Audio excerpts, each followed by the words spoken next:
We've got bats, wolves, machines, and even turtles who fight crime all coming up in this week's comic book reviews.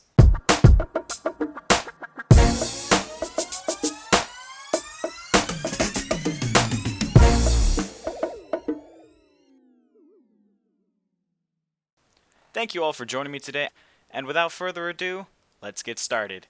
In front of us, we have our first comic, Deadpool issue 7. This issue is actually the oversized 25th anniversary issue. The first story you get is the main Deadpool story, the one that continued from issue 6 and the one that will continue into issue 8. It had Deadpool coping with memory loss due to his multiple head injuries, so there he is going through his many head injuries, and by the way, I love the advertising for this comic. But it turned out he created a black book of all of these people who had wronged him. This issue shows him tracking down those individuals and delivering his brand of justice. It was a fun read, but the other stories in this book have little to nothing else to do with Deadpool. These are the other stories you get. These stories didn't really appeal to me. This comic did its job, and it's just too bad that it did nothing else. Up next, we have issue 49 of Batman. This continues the Scott Snyder Greg Capullo run of their super heavy story arc. This covers the Neal Adams variant cover. Bruce Wayne is starting to become Batman. He's asking Alfred to show him the Batcave, which was the ending to issue 48.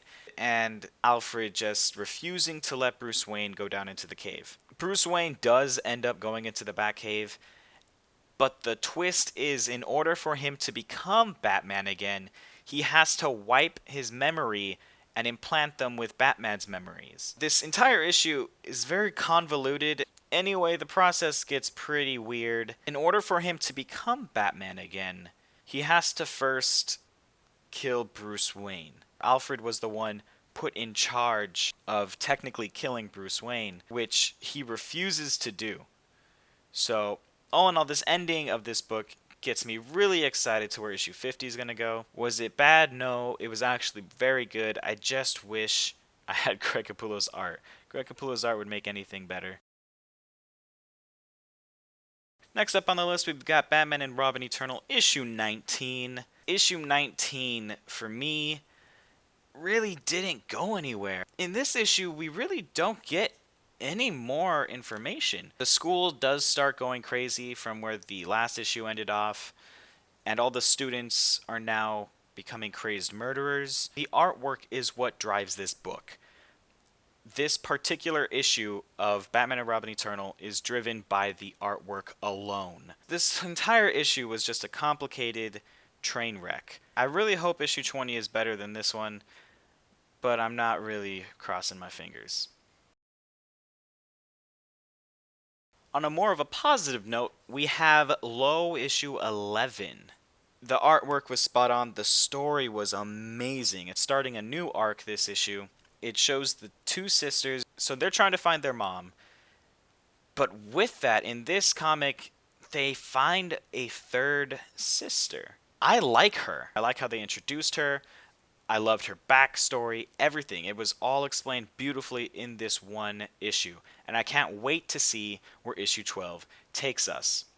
And of course, the artwork, phenomenal. All in all, can't wait to see what happens in issue 12.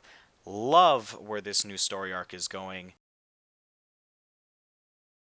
Moving right along, we've got Fables The Wolf Among Us, issue 14. I played the video game. I know how the game ends.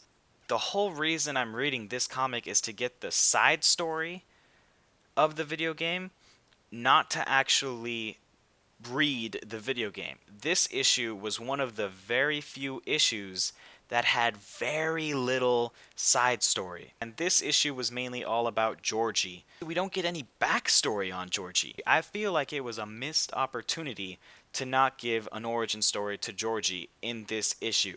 Other than that, though, this comic was good. The main story you get is really solid. It's just the little side story you get doesn't deliver much. It just didn't impress me in that way. Hopefully issue 15 picks up the slack and we get more of that backstory that I kept talking about. Here we have Batman Arkham Knight, the one-shot featuring Batgirl and Harley Quinn. I kind of had the same problem with this issue that I did with Fables the Wolf Among Us. Not in the respect that it took anything from the video game, it's just I've read half of this story before with the free sampler from Comic-Con. I skipped the first 10 pages because I already read it. I mean, not saying that it's bad, I just already read it for free. And they just put a $4 price tag on it. What's left is thankfully a pretty hearty Harley Quinn storyline. I love her costume. They used the Suicide Squad costume from the animated movie that came out for the Arkham universe. The Batgirl one was still solid. With this Arkham Knight one-shot, Batgirl Begins, I still do prefer probably the Batgirl storyline than the Harley Quinn storyline. The Harley Quinn storyline didn't really add much information that I didn't already know from the game. Worth $4? Not quite. Up next we have Descender, issue number 10. This issue of Descender explores multiple storylines, which, if done wrong, could be really, really bad. But thankfully, it's done so right. The artwork, as usual, is spot on. The main characters, they're behind enemy lines. They straight up say, we have to either fight or we're gonna die. They feel like they're going to kill them because they have no use for them. But they are machines, so they could have a secondary motive. I don't know. Issue 10 is kind of like a revelation issue. It's setting up so much. It's building up so much. And the payoff at the end just gets me completely excited for issue 11. Last, but certainly not least, we've got Batman Teenage Mutant Ninja Turtles, issue number 3. This is a limited series of 6. Issue number 3 is the best one in the series yet. The artwork is amazing. The team up between Batman and the Teenage Mutant Ninja Turtles is so satisfying.